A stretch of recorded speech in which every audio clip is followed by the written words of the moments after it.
All right, let us now get into yield measures for money market instruments. Now, you can probably tell from my voice that I'm excited. And the reason for that is because this is a really important area. And why it's important is because, see, what happens is the yield curve is very important from various perspectives for various reasons. And when you make the yield curve, let's say I'm making this based on government bonds, right? Now, there's two issues with that.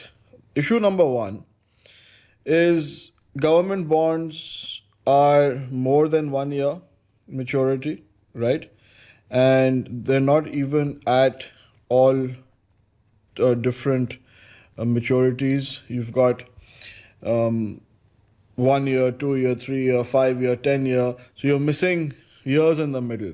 And in the previous learning module, we learned how to do linear interpolation and come up with the maturity in the middle and get the yield accordingly. But what we're going to discuss in this part of this learning module is how do you get these yields, right, for less than 1 year? Because less than 1 year, ranging from overnight, so that's like 1 day, to 1 year, is the domain of money markets. Right, money market is less than 1 year, capital market is more than 1 year, and bonds are in capital markets. But the government securities in the less than 1 year maturity are T-bills, which is a money market instrument. And the yield measure for money market is different than the government bonds for various reasons. But we need to make that adjustment. We need to learn how to make that adjustment to, first of all, from money market to the bond equivalent yield, right? Which is, of course, then for your corporate bonds as well. But then specifically from bond equivalent yield to the government bonds, which is semi-annual. So the way we're going to wrap up this particular video is the final calculation that we will be doing is bringing it into semi-annual. But before you can do the semi-annual, you need to first bring it into the bond equivalent yield. And before you can bring the money market yield into the bond equivalent yield, you need to understand the different types of money market yield. Now, the money market yield is clearly different from that of how you calculate a bond. And we've got two different yields over here. One is called the discount and the other one is called the add-on rates. Now, what is the difference here? See, you have your present value and you usually load it up with interest to calculate your future value, or you discount your future value to get your present value. This is what you have learned so far. Well, money market is a little bit different. Now, the way money market works is that these instruments are quoted on a discount basis, right? So if you are being given a discount rate, what that means is they'll tell you the face value from before, and they'll tell you we are giving you a certain discount on this. So you have to calculate the present value by multiplying that face value with 1 minus the discount rate, right? And you might be thinking, what does that mean? Well, the first thing you need to do is you need to not think of R when we talk about the money market discount rate. Otherwise, you'll just get confused.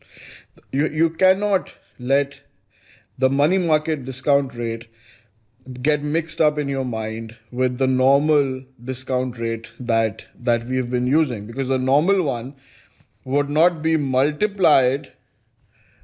First of all, it would not be 1 minus the discount rate, it would be 1 plus, right, in the normal situation. And it's not multiplied to the future value, it's the future value divided by 1 plus that rate. But that's not what happens in your money market, right? That's not what happens in your money market. What happens with the discount rate is that it gets subtracted from 1 and then gets multiplied to the face value. And let me explain how that works. So let's say the face value is $100 and the discount rate is 2%. What that means is 1 minus 0.02 will give you 98. So that is what you're going to buy this security for, and then at maturity you get the 100. This is how your discount basis works. Now the add-on rate is, well, just like or your normal one, right? So no problem over there. But there could be a problem, because you have to just double check that is it 30 by 360. If it is, then you need to adjust for that, because if you talk about bond equivalent yields, and that is done at 365, right? And if this is based on 30 by 360, then you need to adjust for that when moving from add-on rate to your bond equivalent yield. But if the add-on rate is also being done on 365, and they always tell you in the question, then it's basically the same thing. Then no need for adjustment over there.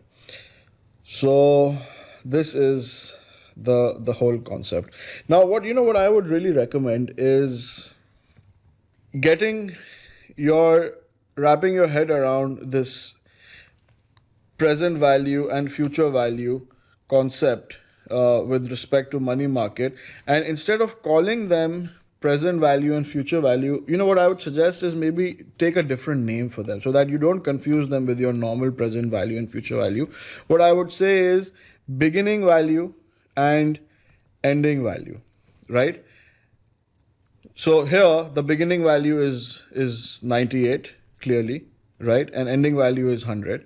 And then when I want to calculate my bond equivalent yield, what I could do is then I could just say, okay, my ending value minus my beginning value divided my beginning value. This is the return that I made, right? And that is going to be equal to my yield. I just have to make sure that it's on an annual basis. So if this 2% was on an annual basis, then I don't need to make any adjustments. If that 2% was not on an annual basis, then obviously I need to make adjustment for that. Now you might be feeling a little bit confused. That's okay. This is a confusing area. But what we're going to do is we're going to go through a lot of examples until you feel comfortable, right? So let's start doing that now. First with the discount rates. Now, because these are discount instruments, they are quoted at a discount, right? They tell you, okay, this is the par value, right? This is what you're going to get, and we're going to give you a 2% discount on that. And that's really confusing for normal people, because see, the way we calculate our return on investment is that, okay, this is my beginning value, this is my ending value, and I will divide it by my beginning value, because that's the investment I'm making, right? My return, I want to know my coupon rate or my rate of return or my yield, I want to know as a percentage of my investment. But here, this amount is given to you as a percentage of the ending value, and that's what gets confusing, right? But you are not going to do this. You are not going to get confused. So do not confuse this discount rate with the ones that we have been using. This is something that you have to use in a different way, where that is present value, or let's call it the beginning value, is the ending value multiplied by 1 minus this discount rate, right? And that is how it works. It's basically a discount on the ending value. And I mean, you need to adjust for the number of days. So I didn't do that adjustment because I said that 2% is for the full year. However, let's say the full 2% is just for 180 days. In that case, what will happen is that the future value you're getting at 100, right? That's what you get on maturity. And how much discount are you getting on it? 1 minus that 2% gets multiplied with the 180 over 360, right? And if you are to use 365, they will specifically mention it in the question, right? If they do, then well, when you're converting it to the bond equivalent yield, that it'll be easier for you. But if it's 360, then you use 360 here. Once you get the beginning value, then you will take the ending value minus beginning value divided by the beginning value to calculate your return, and that has to be annualized based on 365 when you're converting it to the bond equivalent yield. But step by step, the first thing you need to do is calculate the beginning value based on the ending value. As soon as you see this word discount basis, your mind should immediately remember that, oh, this is that different discount rate. This is not the normal discount rate. This is the one which is applied to the face value to bring the ending value back to the beginning value. So the first thing you need to do is calculate the beginning value. And how is that going to be done? Well, you need to pick up that what is this rate for? Is it for 180 days? If yes, then well, I need to make that adjustment, right? Because if it's quoted on an annual basis, but I'm only going to get a discount based on the number of days that are left till the maturity. After, let's say 180 days, I'm going to get this 100. So what do I need to pay for it right now? Well, you're not going to get that full 2% discount, right? That 2% discount is for 360 days. So how much discount are you going to get? Well, you're going to get 180 over 360. 180 divided by 360, which is 0.5, multiplied by 0.02, which is 1%.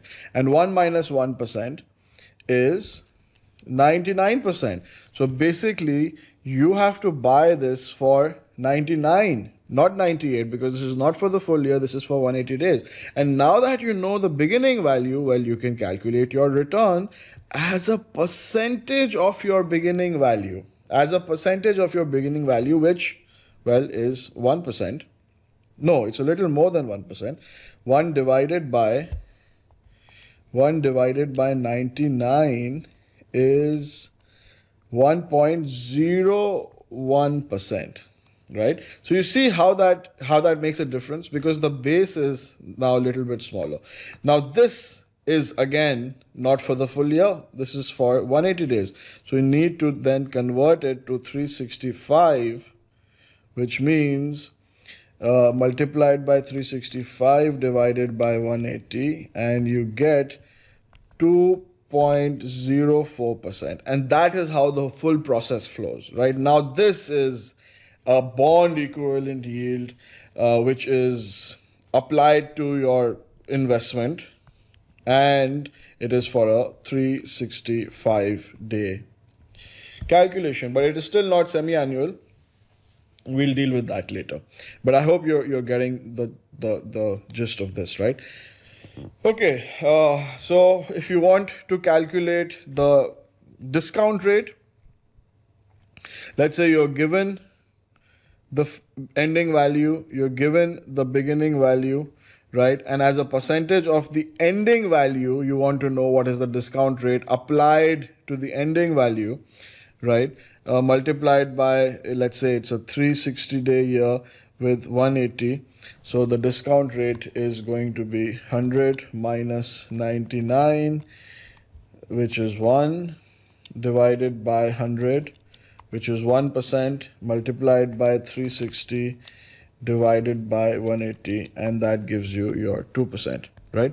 So we're just working backwards over here, that like in this example, we calculated the beginning value. If the beginning value was given to you, you're calculating the discount rate. So basically, you're just making the discount rate the subject of the equation.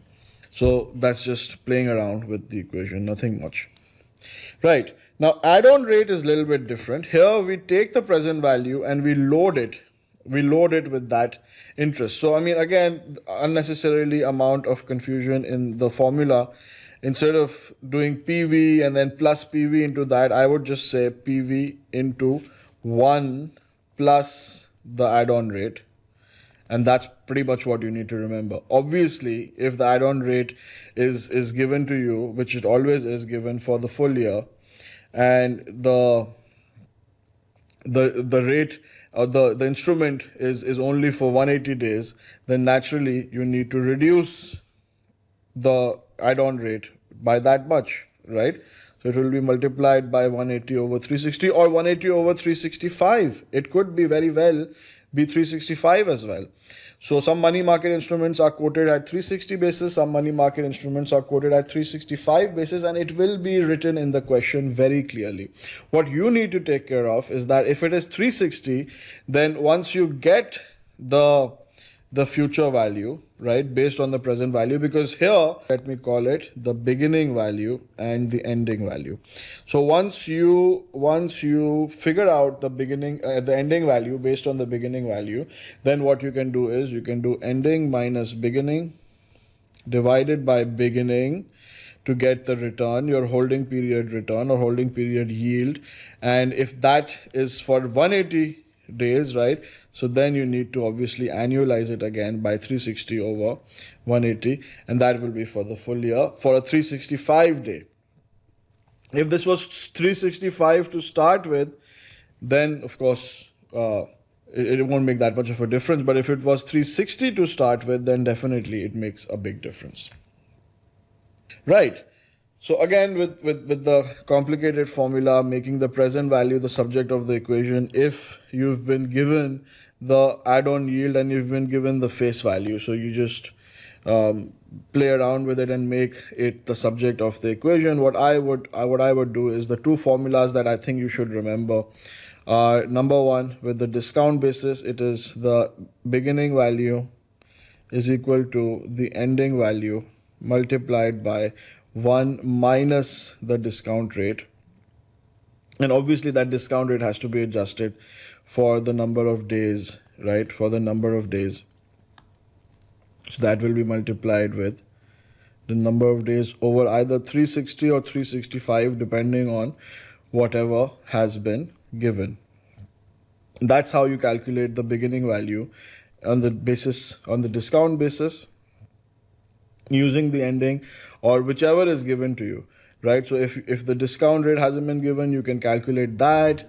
If the ending value hasn't been given, you can calculate that. If the beginning hasn't been given, you can calculate that. You can make it the subject of the equation. But if you have to remember one equation for the discount basis, remember this one, that beginning is equal to ending multiplied by 1 minus the discount rate. The discount rate is basically applied to the ending value, right? And if you want to remember one equation for the add-on basis, well, it's the beginning value multiplied by 1 plus the add-on rate, right? And of course this is adjusted for your days over 360 or 365, whatever is it mentioned in the question, and then you get your ending value. So this is all there is that you need to remember.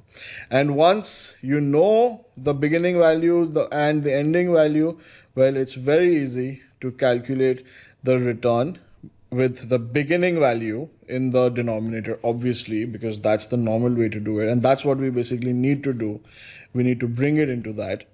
And this needs to be annualized again, right? But it's always going to be 365 when you annualize this to take it to what you call the bond equivalent yield. And of course, if you want it in the government with the semi-annual, then you have to use that periodicity formula, which you can use the I conversion feature of the calculator to convert your nominal into effective with a compounding frequency of 2, right? Or you can even use that formula where we said that 1 plus the APR of APR 2 is going to be the stated APR 2 divided by 2 to the power of 2, right? This is the formula for that. But you can use your calculator function as well. Anyways, that's not what we're talking about right now. What we are talking about is what are the two formulas you need to remember with respect to your add-on basis and discount yield, and those are these two. Again, I mean, this is just making the add-on yield the subject of the equation. You can do that from this formula as well.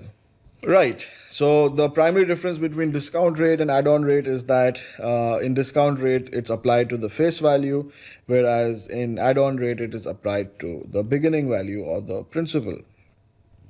Now, my friends, here is a test for you, right? Let's see if you can do it. So pause the video. Don't worry about being wrong. Just give it a shot and then we'll see. Right, so let's see what you did.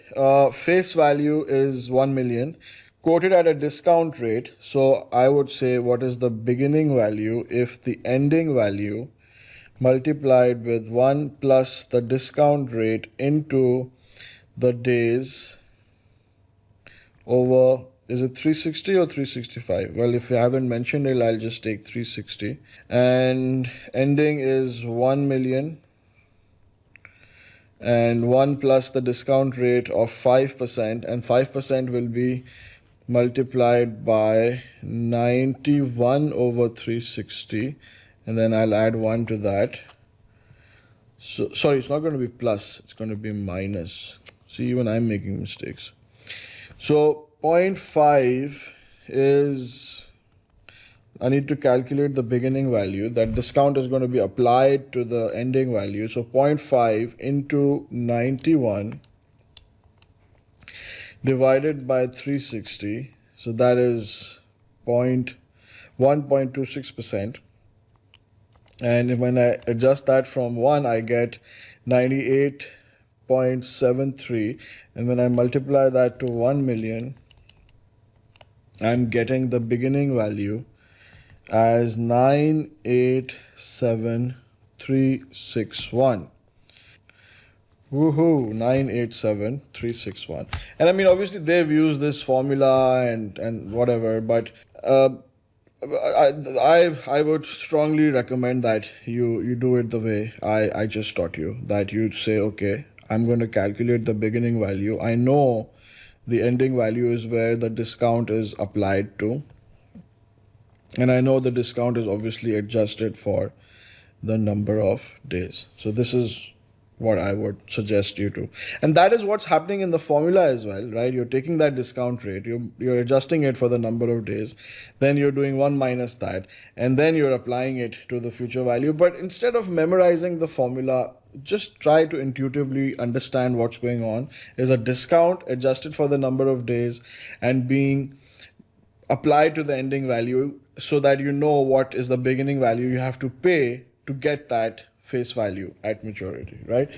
You use your mind space for remembering formulas which you really have to remember. The ones you can intuitively understand, try to intuitively understand them, so you don't have to memorize.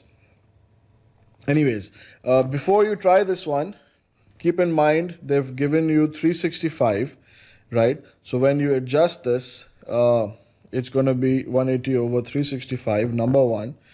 Number two, it is a add-on, so that will be applied to the beginning. And my friends, I don't even think you need to solve this. Well, you can try to solve it, right? But I mean, what's there to solve? Because here the beginning value is going to be loaded with the add-on rate, right? And that add-on rate is going to be multiplied with 180 over 365. So I mean, that's just very straightforward, right? What do you guys think? 0.0438 into 180 divided by 365 plus 1 multiplied with 10 million, and that gives you the ending value of 10,216,000. So really not much to solve there. And what I feel is that even when you want to convert this this back to your bond equivalent yield, right? So if I take the ending value, if that question was there, let's say for example, if I take the ending value and I minus from it the beginning value, right? And I divide it by the beginning value, and I convert it back to a 365. So what I will get, so this will be, let me do it for you. It's giving me 4.38%, which is exactly what was quoted. So that's what I'm saying. I mean, with the add-on yield, it's already the normal way of doing things. It's being applied to the beginning value, number one. Number two, when it's, especially if it's 365, then it's the same thing, right? I mean, then that just is the same as your normal bond yield. So an add-on yield with 365 is probably the best one. Not much adjustment, no adjustment at all required to the yield when you're converting it to the bond equivalent yield, right? However, of course, if it is a government semi-annual, then you need to adjust for the periodicity, where you will then obviously take the nominal and convert it to the effective using your I conversion function in the calculator, or that formula where you take the nominal divided by the periodicity, right? And 1 plus that to the power of the periodicity minus 1. So that's how you get the effective rate. And we talked about this in the previous learning module. Anyways, now what we're talking about on this slide is, if you've been given the discount basis, can you calculate the add-on yield? Or if you've been given the add-on yield for instrument, can you calculate the discount basis? And forget about this first approach or second approach. I think the simplest approach is, well, you take your beginning, you take your ending, right? And if you've been given the discount, well, you apply the discount and to the ending and calculate the beginning, or whatever you've been given, calculate the other one. And once you know it, well, then you can just put it in the other formula, which is beginning into 1 plus the add-on, right? Obviously, it has to be adjusted for the number of days to ending. So use, if you've been given the discount basis, calculate the beginning ending and use that to calculate the add-on yield, or vice versa. That's it. That's all you need to do. And that is what is written over here as well, right? But I mean, it's just these two formulas that you need to remember. And this one is the normal formula anyways, right? The beginning into the 1 plus r is equal to ending. It's just this one that you need to remember. It's the beginning is equal to ending multiplied by 1 minus the discount rate. That's the only one that you really need to make an effort remembering. Right, I mean, obviously you could also try to memorize this formula, which helps you calculate the add-on yield using the discount basis. But I mean, why would you want to do that when you can just do it the way I told you? And try to do it now, please, right? So they've given you the discount rate for 90 days, and do it 90 by 360, right? So on a 360 basis, please calculate the add-on rate. Pause the video and please calculate the add-on rate. Right, so hopefully you were able to do it. What I would do, the way I would solve this question is, first I would say, okay, ending value is 100, right? So I would say, what is the beginning value? I would want to calculate the beginning value by taking this ending value and multiplying it with 1 minus my discount rate of 0.0525 multiplied with 90 over 360, right? And that would give me, so that's the calculation done over here, is 90 over 360 into 525, and 1 minus that multiplied by 100 is, the beginning value for me is 98.687. And I know for the add-on yield, it's the beginning value multiplied with 1 plus the add-on yield, right? And this is also, of course, adjusted for 90 over 360. And that should give me my ending value. And I know my ending value is 100. I know my beginning value is 98.687. So I can just solve for this add-on yield, right? 90 over 360. And then I can just solve for it and get 5.3198 instead of memorizing this formula. Right, another question. Given the 4 90-day money market instruments, calculate the bond equivalent yield for each of them. Now, again, guys, let me remind you what you have to do, and then I will request you to pause. So, first of all, these two are discount rates, these two are add-on rates, right? So, you need to keep that in mind. Number two, keep that 30 or 365 difference in mind, right? And I'll give you a hint, right?